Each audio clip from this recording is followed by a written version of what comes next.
ಸ್ನೇಹಿತರೆ ನಮಸ್ತೆ. ಒಂದು ಸಣ್ಣ ವಿಡಿಯೋ ಮಾಡೋಣ ಅಂತೇಳಿ ಯೋಚನೆ ಮಾಡಿದಾಗ ನನಗೆ ಬೆಂಗಳೂರಿನ ಪಕ್ಕದಲ್ಲೇ ಇರುವಂಥ ಈ ಒಂದು ಬೆಂಗಳೂರು ಯೂನಿವರ್ಸಿಟಿ ಕ್ಯಾಂಪಸ್ ಕಂಡಿದ್ದು. ಸೊ ಯೂನಿವರ್ಸಿಟಿ ಕ್ಯಾಂಪಸ್ನಲ್ಲಿ ಹಾಗೆ ಓಡಾಡ್ತಾ ಇಲ್ಲಿರುವಂಥ ಪ್ರಕೃತಿಯನ್ನು ತೋರಿಸುವಂಥ ಒಂದು ಸಣ್ಣ ಪ್ರಯತ್ನವನ್ನು ಮಾಡೋಣ ಅಂಥೇಳಿ ಬಂದಿದ್ದು. ನಮಗೆ ಬಂದಾಗ ಏನು ದುರಂತ ಏನಂದರೆ ನಮಗೆ ಕಣ್ಣಿಗೆ ಕಾಣಿಸಿದ್ದು ಏನು ಗೊತ್ತಾ, ಇಲ್ಲಿನ ಶ್ರೀಗಂಧದ ಮರದ ಕಳ್ಳರು ನಮ್ಮ ಕಣ್ಣಿಗೆ ಕಾಣಿಸಿದ್ರು. ಸೊ ಬನ್ನಿ ಅದ್ರ ಬಗ್ಗೆ ತೋರಿಸ್ತೀನಿ.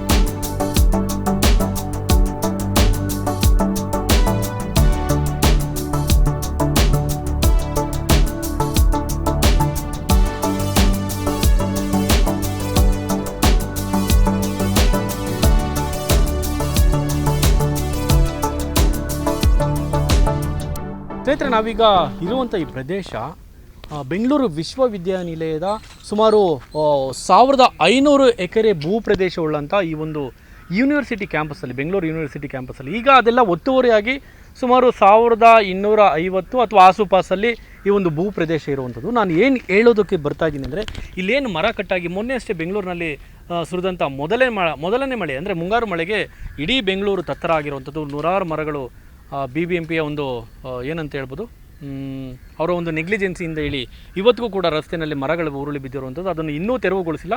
ಸೊ ಅದು ಪಕ್ಕಕ್ಕಿಟ್ಟು ನೋಡಿದಾಗ ಇಲ್ಲಿ ಇರುವಂಥ ಈ ಮರ ಮಳೆಯಿಂದಾಗಿ ಬಿದ್ದಿರುವಂಥದ್ದಲ್ಲ, ಇಲ್ಲಿನ ಏನು ಶ್ರೀಗಂಧದ ಕಳ್ಳರು ಅಂದರೆ ಇದು ಮರ ಸಾಮಾನ್ಯವಾದಂಥ ಮರ ಅಲ್ಲ, ಇದು ಶ್ರೀಗಂಧದ ಮರ. ಇದು ಬೆಂಗಳೂರು ವಿಶ್ವವಿದ್ಯಾನಿಲಯದ ಈ ಒಂದು ಕ್ಯಾಂಪಸ್ನಲ್ಲಿ ಈ ರೀತಿಯ ಮರಗಳು ಸಾವಿರಾರು ಮರಗಳಿದೆ. ಸೊ ಇದು ಇವತ್ತು ಒಂದು ಏನು ಈ ಮರ ಈ ಏನಂತ ಹೇಳ್ಬೋದು, ಈ ಪುಷ್ಪ ಸಿನಿಮಾ ನೋಡ್ಬೋದು ನೀವು. ಸೊ ಆ ಸಿನಿಮಾದಲ್ಲಿ ಆ ಒಂದು ರಕ್ತಚಂದನದ ಮರ ಹೇಗೆ ಕಳುವು ಮಾಡ್ತಾರಲ್ಲ, ಅದೇ ರೀತಿ ಬೆಂಗಳೂರು ಯೂನಿವರ್ಸಿಟಿ ಕ್ಯಾಂಪಸ್ಸಲ್ಲೂ ಕೂಡ ಅಂತಹ ಮರಗಳ್ಳರು ಇದ್ದಾರೆ ಅನ್ನೋದಕ್ಕೆ ನಿಜವಾಗ್ಲೂ ವಿಷಾದನೀಯ ಅನಿಸುತ್ತೆ. ಯಾಕಂದರೆ ಇಲ್ಲಿನ VC ಅವರು ಏನು ಮಾಡ್ತಾಯಿದ್ದಾರೆ, ವಿಶ್ವವಿದ್ಯಾನಿಲಯದ ಕುಲಪತಿಗಳು ಏನು ಮಾಡ್ತಾ ಇದ್ದಾರೆ, ಇದನ್ನೆಲ್ಲ ಗಮನಿಸ್ತಾ ಇಲ್ವಾ, ಅಥವಾ ಕಂಡು ಕಾಣದಂತೆ ಕುರುಡು ಜಾಣತನನ ಇದು? ನಿಜವಾಗ್ಲೂ ಗೊತ್ತಿಲ್ಲ. ಇದೆಲ್ಲ ನಮ್ಮ ಸಂಪತ್ತು ರೀ, ಇದೆಲ್ಲ ಯಾರೋ ಅಪ್ಪನ ಸಂಪತ್ತಲ್ಲ, ಇದೆಲ್ಲ ನಮ್ಮ ಸಂಪತ್ತು. ಇದನ್ನು ಉಳಿಸ್ಕೊಳ್ಳುವಂಥ ಆ ಒಂದು ಜವಾಬ್ದಾರಿ ಕೂಡ ಇಲ್ಲಿನ VC ಅವ್ರಿಗೆ ಇರುವಂಥದ್ದು. ಯಾಕಂದರೆ ಎಲ್ಲೋ ಒಂದು ಮನೆಯಲ್ಲಿ ಒಂದು ಸಣ್ಣ ಕಳ್ಳತನ ಆಗುತ್ತೆ ಅಂದರೆ ಎಷ್ಟು ಜಾಗೃತಿ ವಹಿಸ್ತೀವಿ ನೋಡಿ. ಇದು ಯಾರಪ್ಪ ನಾಸ್ತಿ, ಹೋದರೆ ಹೋಗಲಿ ಅಂತೇಳಿ ಕುಲಪತಿಗಳು ಬಿಟ್ಬಿಟ್ಟಿದ್ದೀರಾ ಏನೋ ಗೊತ್ತಿಲ್ಲ. ನಿಜಕ್ಕೂ ಇದನ್ನು ಹೇಳೋದಕ್ಕೆ ವಿಷಾದನೀಯ ಅನಿಸುತ್ತೆ. ನಮ್ಮ ಏನು ಬೆಲೆ ಬಾಳುವಂಥ ಈ ಒಂದು ಶ್ರೀಗಂಧದ ನಾಡು, ಶ್ರೀಗಂಧದ ಬೀಡು ನಮ್ಮದು.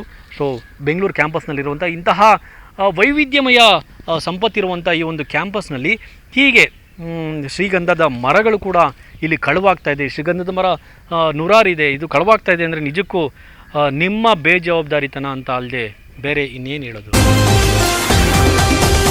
TV12 ಕನ್ನಡ, ಇದು ಕನ್ನಡಿಗರ ಧ್ವನಿ.